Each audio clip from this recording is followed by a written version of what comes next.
라우디게아 교회의 사자에게 편지하라. 현재 터키의 에스키 히사르라고 불리는 이 지역은 과거의 라우디게아로서 빌라델비아에서 남동쪽으로 64km 정도, 서쪽으로 에베소까지는 한 160km 정도 떨어져 있습니다. BC 260년경에 셀류키드의 안티오쿠스 2세가 세운 도시로서 그의 아내 라오디세라는 이름을 따서 지은 도시입니다. 동서와 남북을 관통하는 두 개의 주요 도로의 교차로에 위치해 있어서 일상적인 교역으로 이득을 얻어서 상업이 발달했으며 지방 전체의 금융 중심지이기도 했기에 부유한 사람들이 많이 사는 도시였습니다. 직물 산업이 크게 발달을 해서 흑양 품종 개발로 얻은 검정색 양모가 유행을 했었고, 의학이 발달한 도시여서 의술학교가 있었습니다.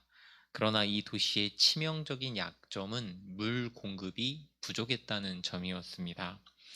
이런 도시에 사는 신자들에게 예수님께서 말씀하시는데 예수님에 대한 첫 번째 묘사가 아멘입니다. 아멘은 진실하시다는 찬양의 호칭이죠.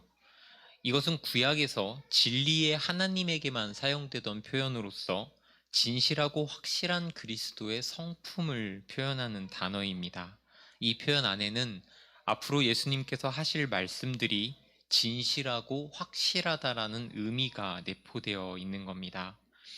이어지는 충성되고 참된 증인이라는 표현은 이 아멘과 동격으로서 다시 한번 진실되다는 것이 무슨 말인지를 설명하고 있는 겁니다.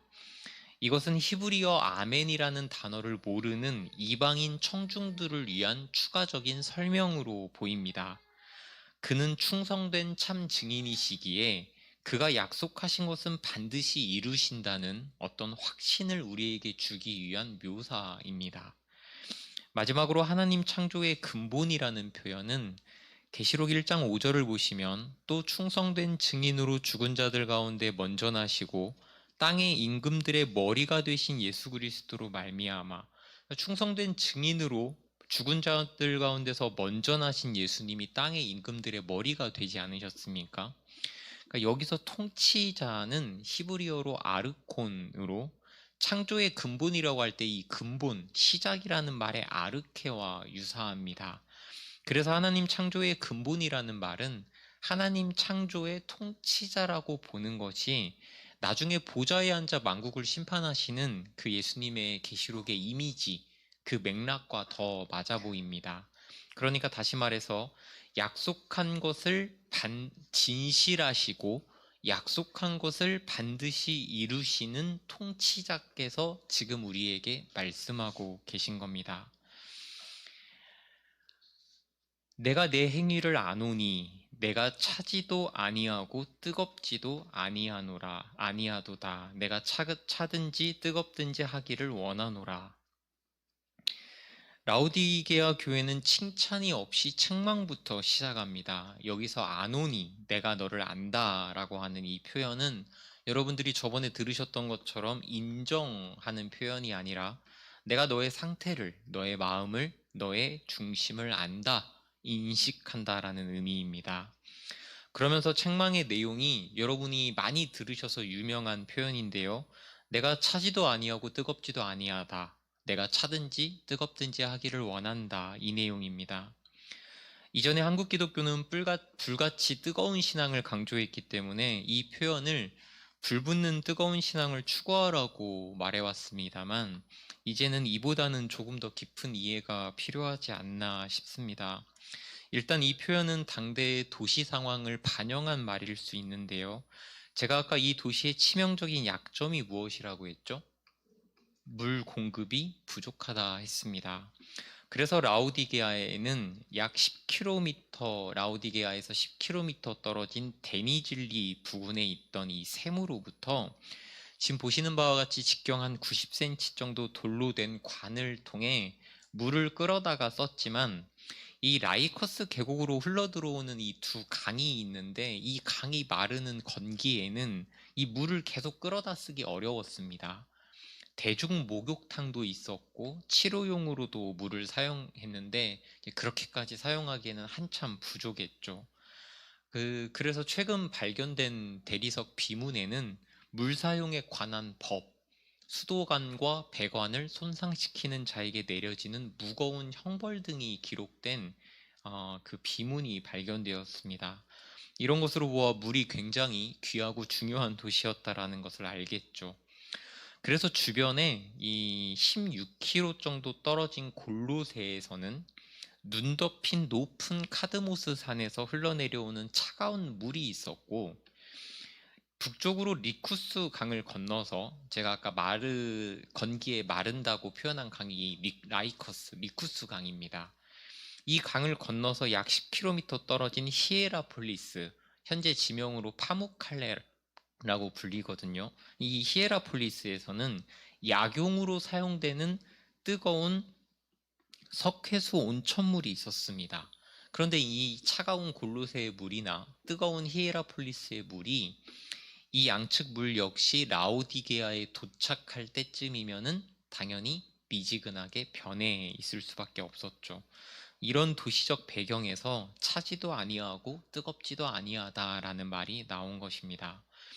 16절을 보시면 내가 이같이 미지근하여 뜨겁지도 아니하고 차지도 아니하니 내 입에서 너를 토하여 버리리라. 그런데 왜 성경이 이 미지근하다는 표현을 부정적으로 묘사하는가? 미지근한 상태는 고대 시대에 무익한 것으로 인식되었다는 여러 기록들이 존재합니다. 실제로 미지근한 물은 노예에만 주는 물이다라는 기록이 남아 있습니다. 왜 그런지 생각해보면 아무래도 시원한 물이나 따뜻한 물은 관리를 해주어야 그런 물이 되지 않겠습니까? 그러니까 방치된 물이라고 하는 것은 당시의 기후의 지역의 기후로 볼 때 당연히 미지근할 수밖에 없었겠죠. 그래서 그렇게 관리되지 않은 물은 이제 보잘것없는 노예들에게 제공된 것으로 보입니다. 또한 미지근한 물일 때는 그 물을 이용하지 않았다라고 하는 기록도 있습니다. 차가워질 때까지 기다렸다든지 하는 기록들이 있어요. 하지만 지금 예수님께서 말씀하시는 것은 물의 온도가 아닐 겁니다. 마음의 중심이 되는 신앙과 거기서부터 나오는 모든 삶의 모습들이 미지근한 상태, 이도 저도 아닌 상태를 의미했을 것이고, 예수님께서는 이런 상태를 메스껍고 역겹게 느끼신다고 강하게 말씀하십니다. 그런데 어떤 사람들은 이래라가 아니라 이러든지 저러든지 해라라는 이 말씀에 대해 오해하거나 악용하는 경향이 있습니다. 오해하는 사람들은 다른 한쪽으로 가도 그럼 정답에 이룰 수 있는 것 아닌가라고 생각을 하고, 악용하는 사람들은 정답이 없고 완전한 자유가 주어졌다라고 생각하기도 합니다. 하지만 여기서 말하는 뜨겁든지 차갑든지 하라는 말은 사실은 어느 한쪽이 정답이라는 말입니다.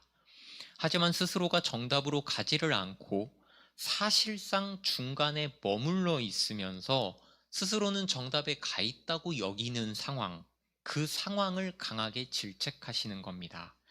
그러면 왜 한쪽으로 오라고 말씀하시지 않고 차라리 뜨겁든지 차갑든지 하라고 하시는 건가? 앞에를 보시면 무감각하고 자기 기만적이고 자기 만족적인 입술만의 그리스도인보다는 철두철미한 죄인을 그리스도에게 인도하는 것이 더 쉽다. 비슷한 표현인데요.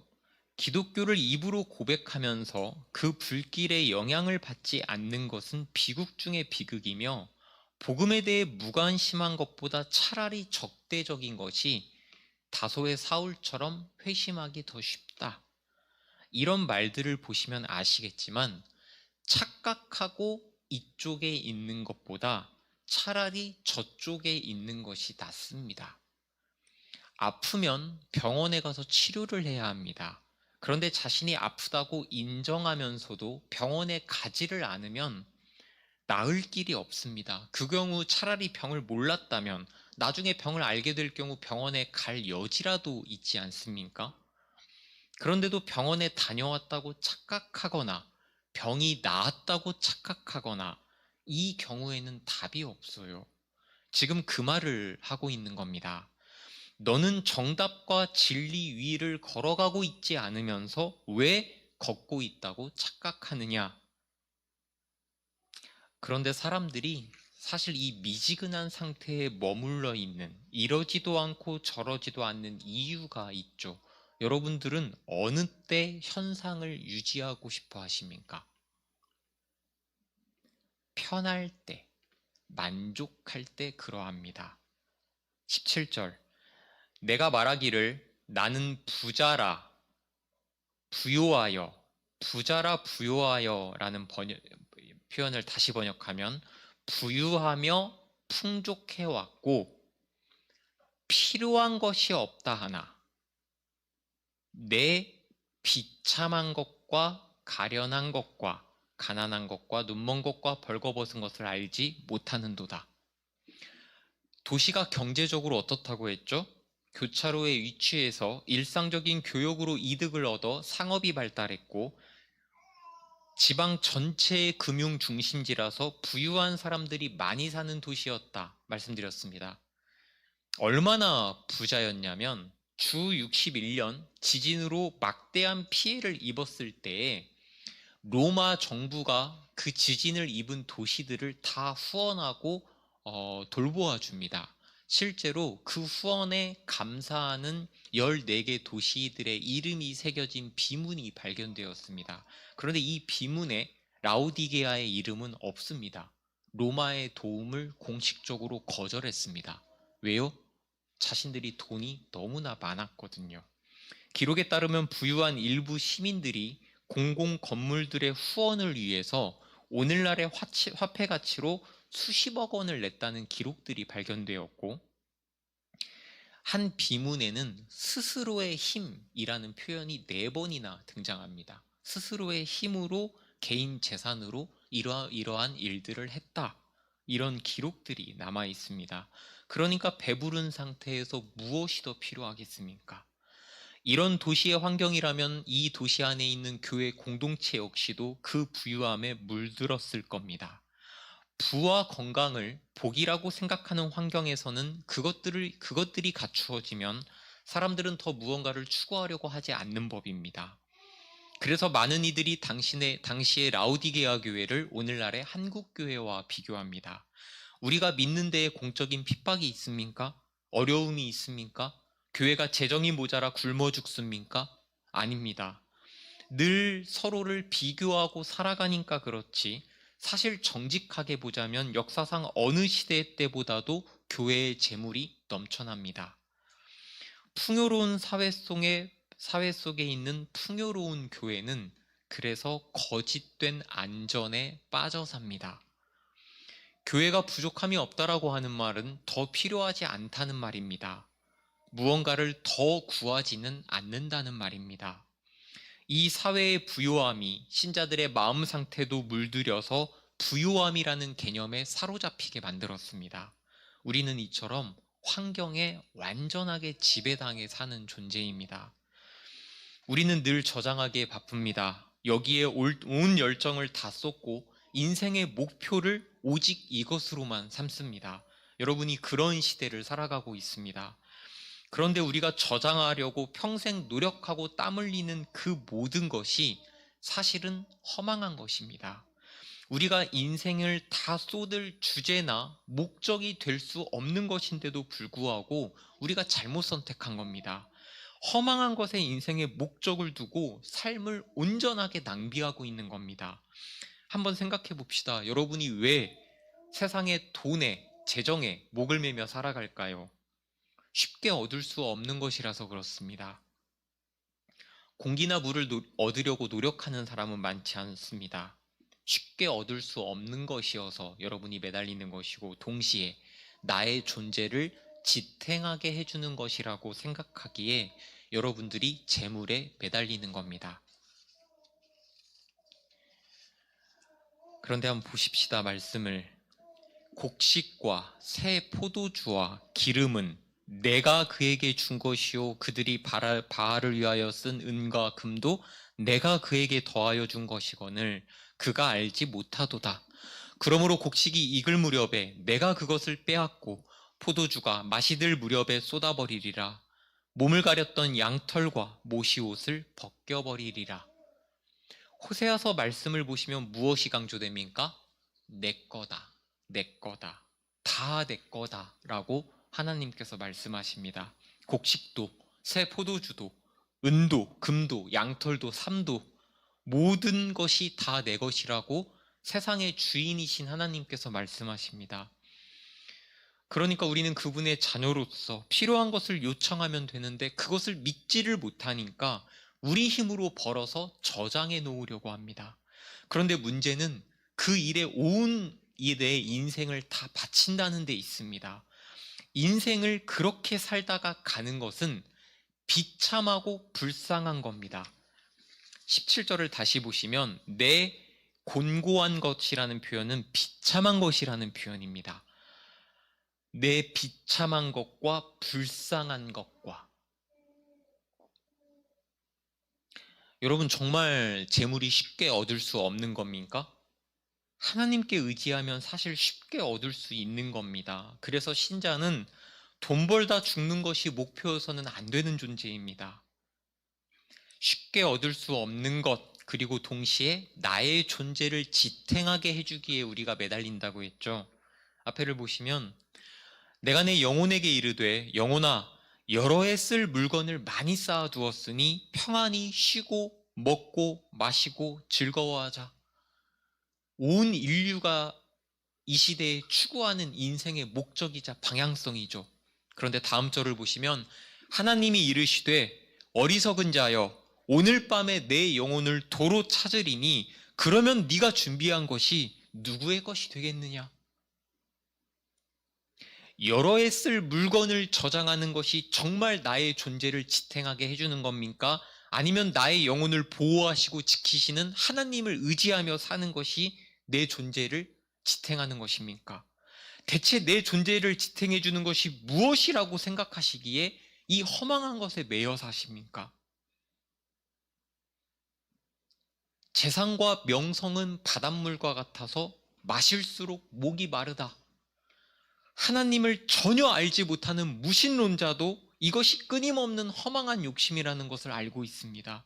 그런데 영원한 것을 아는 우리가 왜 영원한 함정에 빠져 사냐는 말이에요. 이 비참하고 불쌍한 인생은 자신의 모습을 볼 줄 모릅니다. 그래서 17절 뒷부분을 보시면 사실은 자신이 가난하다는 것, 눈이 멀어 있는 상태라는 것, 마지막으로 벌거벗고 있는 상태라는 것을 알지 못합니다. 그래서 예수님께서 구원받을 길을 18절에 제시해 주십니다.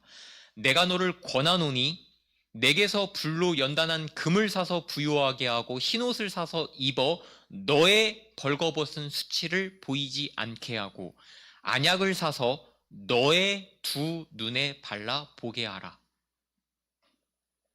예수님께서는 지금 상업적 용어인 사라, 구매하라를 말씀하십니다. 이것은 막대한 재산이 있었지만 그것으로는 살 수 없는 것을 사라고 말씀하심으로써 라오디게아가 가지고 있는 재물의 헛됨을 보여주십니다. 그들은 아무리 많은 돈이 있었어도 이것을 살 수는 없었거든요. 그리고 무엇보다 어디서 사라고 말씀하십니까? 내게서.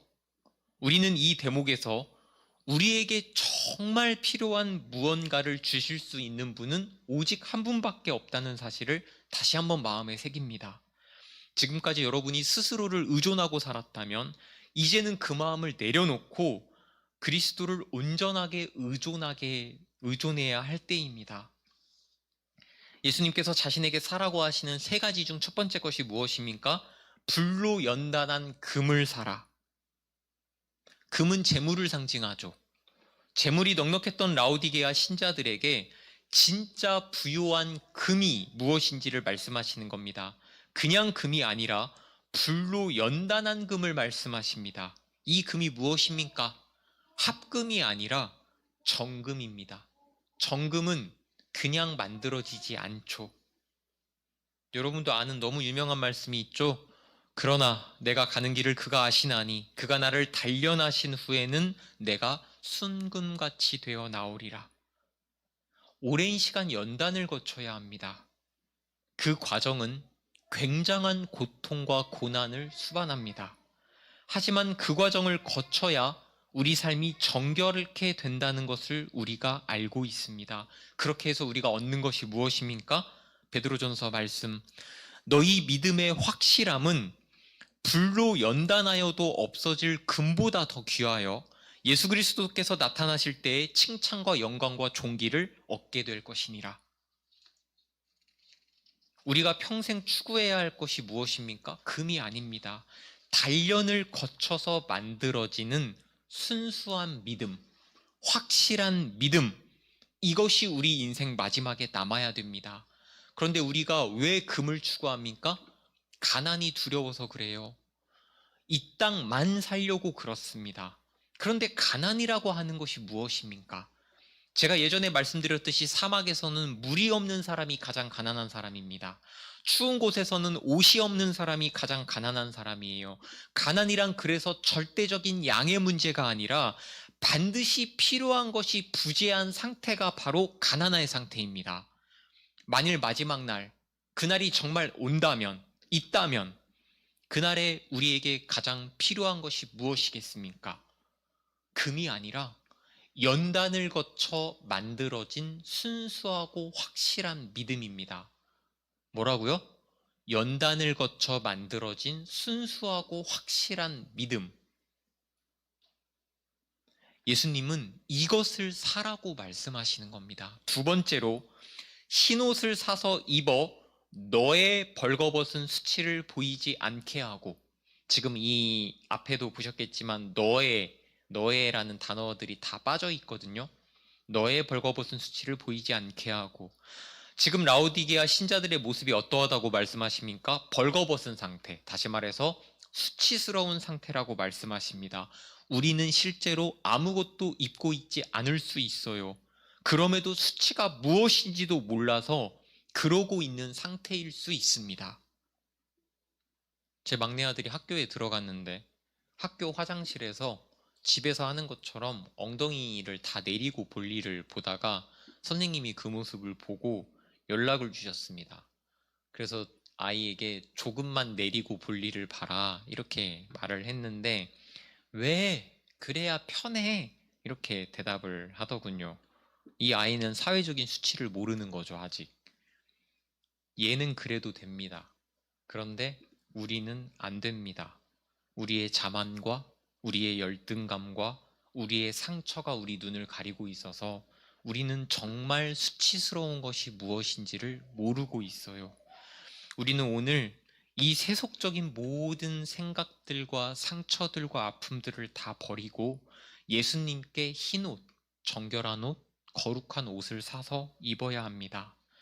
옷을 입는, 수치를 가리는 이 중요한 일을 하면 우리에게 산적해 있는 인생의 모든 문제들이 길을 찾을 수 있습니다. 이 말 이해하시겠습니까? 우리가 타락 이후로 우리의 몸을 가리지 않았습니까? 존재의 수치가 있어요. 그런데 마지막 날에도 여전히 우리 존재의 수치가 남아있을까요? 아닙니다. 우리의 존재가 변화될 뿐만 아니라 우리의 존재가 변화되는 그 과정에서 예수님께서 흰 옷을 우리에게 입혀주세요. 그래서 예수님께서 옷을 먼저 사라고 말씀을 하시는 겁니다. 이 근본적인 문제가 해결되면 여러분들이 지금 인생에서 가지고 있는 수많은 문제들이 다 제자리를 찾아갈 수 있다는 말이에요. 중요한 문제를 먼저 해결하면 부차적인 문제들이 자동적으로 해결됩니다. 예수님께 흰옷을 사서 이 일이 사실인지를 경험하시는 여러분들 되시기 바랍니다. 마지막으로 안약을 사서 너의 두 눈에 발라보게 하라. 라오디게아를 제가 소개할 때 의학이 발달한 도시여서 뭐가 있었다고 했죠? 의술학교가 있었다고 했습니다. 역사적으로 유명한 의사들도 바로 이곳에 있었습니다. 당시 이곳에서는 남은 기록들을 통해 보면 귀병, 귀에 병이 날 때 나드 향유에서 뽑아낸 연고가 유명했었다고 하고, 프리기안이라고 부르는 알약을 잘게 부수어 눈에 바르는 안약이 유명했다고 전해집니다. 그런데 여기서 안약을 발라 보게 하라, 이 말은 당대 사람들에게 굉장히 와닿는 표현이었을 겁니다. 하지만 그 안에 담긴 메시지는 전혀 다르죠. 육체적인 눈을 뜨라가 아니라 현재 영적인 눈이 멀어 있는, 상황을 보지 못하는 무지의 상태, 가장 중요한 것이 무엇인지 전혀 보지 못하는 영적 분별력이 없는 상태를 고치라는 말입니다. 이런 것들을 고치는 안약을 누구에게서 사라고 하십니까? 자신에게서. 비슷한 사건이 요한복음에 나오죠. 앞에를 보시면 이 말씀을 하시고 땅에 침을 뱉어 진흙을 이겨 그의 눈에 바르시고 이르시되 실로암 못에 가서 씻으라 하시니, 실로암 번역하면 뭐라고요? 요한복음에서도 이 사람이 눈을 뜨는 것이 중요한 것이 아닙니다. 이 사람이 정말 깨달아야 할 것은 눈이 떠지는 게 중요한 것이 아니라 보냄을 받은 자가 누구인지, 나를 보낸 자가 누구인지를 아는 것, 이것이 중요한 것이었습니다. 우리가 눈으로 가장 먼저 중요하게 보아야 할 것이 무엇입니까? 우리가 눈을 뜨고 있다고 생각했지만 정말 영적인 눈이 열렸다면 우리가 가장 먼저 보아야 할 것이 무엇입니까? 예수님입니다. 예수님을 보지 못하니 안약을 사서 바르라는 겁니다. 지금까지 보셨지만 불로 연단한 금, 거룩한 흰옷, 영적 분별력이 생기는 안약, 누구에게서 사라고 하십니까? 예수님에게서. 예수님이 정말 우리가 가진 모든 문제의 해결자이자 치료자이심을 믿으십니까? 19절을 보시면 나는 무릇 내가 사랑하는 자들을 책망하여 징계하노니 그러므로 내가 열심을 내라, 회개하라. 지금까지 그랬던 것처럼 회개의 선언이 등장합니다. 동시에 사랑하는 자를 대하시는 예수님의 자세가 등장합니다. 예수님은 사랑하는 자들을 책망하여 징계하십니다. 토하여 버린다라는 것은 혐오나 단절을 의미하는 것이 아닙니다. 이것은 사랑의 간섭입니다. 우리는 대체로 간섭을 자유와 반대되는 개념으로 생각합니다. 문화적으로는 개인주의, 사상적으로는 다원주의, 경제적으로는 자유시장 경제체제, 여기를 우리가 지나고 있기에 역사적으로 보아도 여러모로 절대적인 자유를 쟁취한 시대를 여러분들이 살고 있습니다. 그래서 여러분들이 온갖 종류의 간섭을 싫어하는 겁니다. 그 성격이 어떻든지 간에 아무튼 싫어합니다. 하지만 우리는 간섭이라는 것 안에 담긴 것이 무엇인지를 전혀 모르는 존재입니다. 우리가 타락했다라고 하는 것은 하나님의 존재와 하나님의 성품과 하나님의 사랑을 또는 마음을 전혀 이해하지 못한다는 말입니다. 지금 계시록에서 교회를 책망하시는 예수님의 이 모습들과 간섭들을 보시면 사실 여러분들 지금까지 무섭고 긴장되는 마음이 있지 않았습니까? 호세아서 말씀으로 가보십시다. 여호와께서 내게 이르시되 이스라엘 자손이 다른 신을 섬기고 건포도 과자를 즐기면, 지금 계시록 7교회에 하나님이 책망하셨던 것을, 그 내용들을 한번 떠올려 봅시다. 다른 신을 섬기고 건포도 과자를 즐기면 하나님께서 어떻게 하실 것 같으십니까? 진노하시고 징계하시고 책망하시고, 여러분들 그런 내용들로 지금 설교를 들으셨지 않습니까?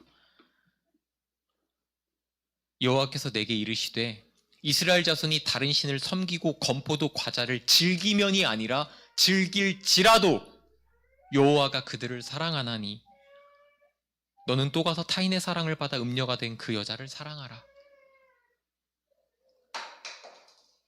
우리가 얼마나 하나님의 마음을 오해하고 있는지 알겠습니까? 하나님의 사랑, 하나님의 간섭, 하나님의 책망은 같은 말입니다. 지금 19절이 그 말을 하는 겁니다. 그런데 우리가 책망과 간섭이 싫으니까 하나님의 사랑까지도 믿지 않는 겁니다. 16세기에 살았던 아빌라의 테레사가 자신이 겪는 고난에 대해서 불평을 하자 하나님이 뭐라고 말씀하시냐면 그것이 바로 내가 내 친구들을 대하는 방식이다, 이렇게 말씀하세요. 그러니까 테레사가 그럼 하나님께 친구가 적더라도 놀라지 마세요 라고 불평했다는 일화가 있습니다. 우리는 하나님의 방법을 이해할 수 없고 납득할 수 없는 상태입니다. 우리 존재가 그렇습니다.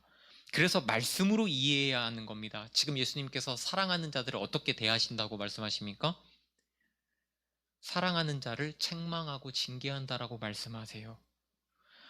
그분이 우리에게 원하시는 것은 한 가지입니다. 회개, 돌이키는 마음. 이 일에 열심을 내라고 하십니다. 여러분도 정말 사랑하는 이가 생기면은 그 사람을 징계하고 책망하고 복수하고 싶어 하지 않습니다. 그 존재가 돌이키기를 바랄 것입니다. 이 일에 열심을 내라고 예수님이 말씀하시는 거예요. 이 열심을 나는 진심이라고 여러분께 설명했던 겁니다. 결국 회개는 진심의 차이일 수 있습니다. 이 진심은 목적이 없는 무질서함이 아니라 매우 명확한 목적이 있는 열정을 진심이라고 합니다. 혹자가 이것을 어떻게 설명했냐면 사랑하는 사람이 생기면 어떤 상황, 어떤 시각에서도 그 사람만 보인다, 이렇게 말을 했거든요.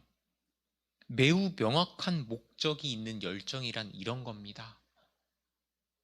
우리가 정말 돌이키고자 한다면 그래서 진심만 있다면 돌이킬 수 있죠. 내 온 신경과 내 온 관심이 거기에만 가 있으면 우리는 정말 고칠 수 있습니다.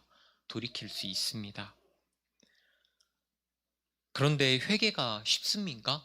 제가 아무리 이렇게 다른 표현으로 여러 번 바꾸어 설명하고 또 설명하고 납득시키고 여러분들이 그 반응을, 그 말씀을 듣고 울어도 회개라고 하는 게 쉽습니까? 내가 평생 어떤 상처와 기억과 어떤 세계관을 가지고 살아왔는데 정반대로 돌이켜서 걷는 것이 쉽냐는 말이에요. 그런 일은 잘 일어나지 않습니다. 성령님의 개입하심이 없으면 회개라고 하는 일은 굉장히 어려운 일입니다. 그래서 회개는 생각보다 쉽게 일어나지 않아요.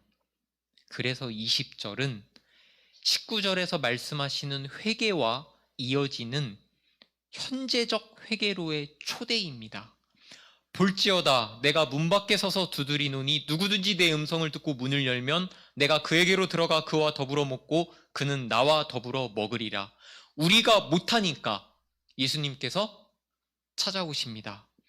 가장 책망받는 교회에 가장 큰 은혜가 주어지고 있습니다. 예수님께서 가장 책망하시는 교회에 찾아오신 것은 예수님께서 말씀하셨듯이 자신의 책망은 사랑이었으니까요. 이 구절의 핵심은 지금까지 우리는 예수님을 문 밖에 두고 예수님과 전혀 상관없는 인생, 예수님과 전혀 상관없는 믿음, 예수님과 전혀 상관없는 교제를 하고 있었다는 말입니다. 하지만 예수님께서는 자신을 낮추어 이 세상에 오신 것처럼 자신이 또 직접 찾아오셔서 문 앞에 서서 들여보내 주기를, 그래서 교제할 수 있기를 허락을 구하고 계십니다. 이것이 바로 예수님의 두드림입니다. 이것이 예수님께서 우리에게 다가오시는 방식입니다. 이렇게 설교로 들으면 우리는 눈물을 흘릴 수도 있지만 결코 그 문을 열지 않습니다. 싫습니다. 우리는 믿음이 없어요. 예수님을 정말 내 마음에 들여도 되는지에 대한 믿음이 없습니다. 우상과는 얼마든지 식사를 하지만 예수님과의 식사에 긴장하는 것이 우리의 비참한 실존입니다. 하지만 유대인들에게 있어서 같이 먹는다는 것이 한 가족이라는 말 아시죠? 우리가 그토록 원하고 원했던 존재적인 고독의 문제가 해결되는 것이 예수님과의 식사로 인하여 가능합니다. 그런데도 고독으로, 외로움으로 아파하고 몸부림치면서도 결코 예수님과 함께 식사하려 하지 않습니다. 이것은 논리로, 감정으로 그 무엇으로도 납득되지 않는 사실입니다. 여러분이 믿으셔야 합니다. 그냥 그 문을 여셔야 합니다. 계산으로 납득하고 파악해서 문을 여는 것이 아니라 무모하게 그 문을, 위험하게 그 문을 한번 열어봐야 합니다. 이기는 그에게는 내가 내 보좌에 나와 함께 앉게 하여 주기를 나도 이겼고 아버지 보좌에 내 아버지와 함께 앉은 것과 같이 하리라. 함께 앉는다는 것, 그레코 로만 세계에서 잘 알려진 개념이 바로 이 비셀리움이라는 2인용 보좌입니다. 로마 동전에는 이처럼 아우구스투스 황제가 그의 중마고우이자 충성스러운 장군이었던 마르쿠스 아그리빠와 함께 앉아 비셀리움에 앉아 다스리는 장면이 있습니다. 이전에 보신 바와 같이 이기는 사람들은 세상을 다스리시는 예수님의 신기하고 주권적인 통치를 함께 공유하게 됩니다. 세상을 같이 다스리게 된다는 말이에요. 그런데 저번에도 설명드렸지만 나는 나 구원받는 것에나 관심이 있지 이 세상 다스리는 것에는 관심이 없는데요. 지금이라 그렇습니다. 장차 앞으로 우리가 가장 바라고 바라게 될 가장 특별한 특권이 바로 이것입니다. 그래서 성경 곳곳에서 참으면 또한 함께 왕노릇할 것이요, 우리가 왕노릇할 것이라는 표현이 있는 것입니다. 지금은 우리가 이 일이 어떤 일인지를 몰라요. 그래서 간절히 바라지 않는 것입니다. 그런데 우리의 영혼이 완전하게 되는 그때에 우리가 그 마지막 날에 가장 바라게 되는 일이 바로 이 일입니다. 예수님과 함께 이 땅을 통치하게 되는 어마어마한 영광을 누리게 되는 것. 귀 있는 자는 성령이 교회들에게 하시는 말씀을 들을지어다. 오늘 보시는 3장 이후로는 이제 더 이상 개별적 교회가 언급되지 않습니다. 보편적인 교회가 무대 중심으로 나오게 됩니다. 오늘 보신 7교회는 그래서 지상에 존재하는 모든 전체 교회를 의미합니다. 전체 교회의 축소판일 수도 있겠죠. 7교회에 보내는 이 편지는 편지라고도 할 수 있고 설교라고도 할 수 있고 예언의 기능도 가진 이 메시지는 각 교회들에게 하나씩 보내어 묶어놓은 것이 아니라 7개의 메시지 모두를 각 교회가 읽을 수 있도록 보내진 것입니다. 각각 보내서 모아놓은 것이 아니라는 말이에요. 그래서 이 메시지는 한 교회 한 교회가 따로따로 보아야 할 것이 아니라 앞으로 오는 모든 세대들이 함께 보아야 하며 각 교회의 말씀 속에 우리의 그 모습들이 다 조금씩 녹아들어 있기에 이렇게 모아서 보아야 합니다.